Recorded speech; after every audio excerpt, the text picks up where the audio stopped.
Hi అండి అందరికీ.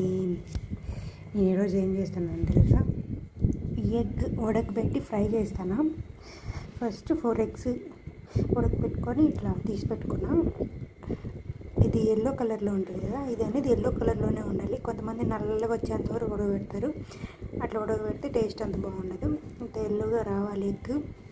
తర్వాత ఇలా కట్ చేసుకొని ఎల్లో ఒక పక్కన పెట్టుకొని ఆనియన్స్ కట్ చేసుకోవాలి.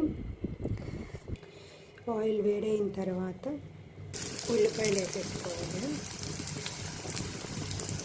2 ఉల్లిపాయలు వేసుకున్నాం చిన్నవి. ఈ ఆనియన్స్లకి కొంచెం ఉప్పు వేసుకోవాలి. కొంచెం కరివేపాకు వేసుకొని ఆనియన్స్ బాగా ఫ్రై చేయాలి. కొంచెం జీలకర్ర, ఒక 2 మిరియాలు ఇట్లా పచ్చ దంచుకొని వేసుకోవాలి. మీకు కావాల్సిన మిరియాలు నేను ఒక 5-6 వేసాను. కొంచెం పసుపు, కారం వేసుకొని అలా ఫ్రై చేసుకోవాలి. అలా ఎక్కువ ఫ్రై చేసుకోవాలి, మగ్గితే చాలు.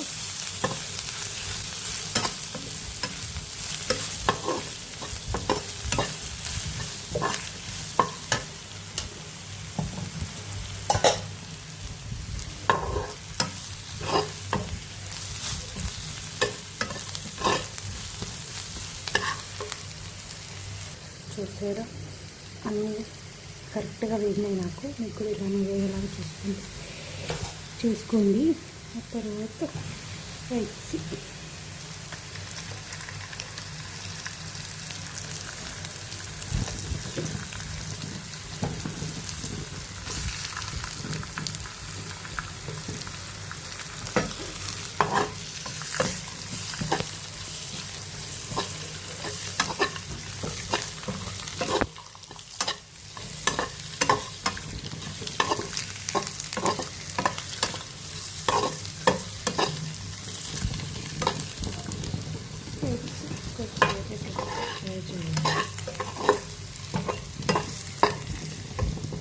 ఎగ్స్ అనేది ఎక్కువ ఫ్రై చేస్తే కచ్చక్ అంటే లబ్బర్ లాగా అవుతుంది.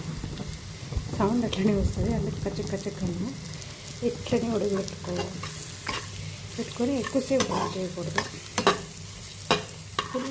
కొంచెం ఉప్పు వేసుకోవాలి, ఎగ్స్కి పట్టదు కదా, అందుకు కొంచెం అట్లా చల్లుకొని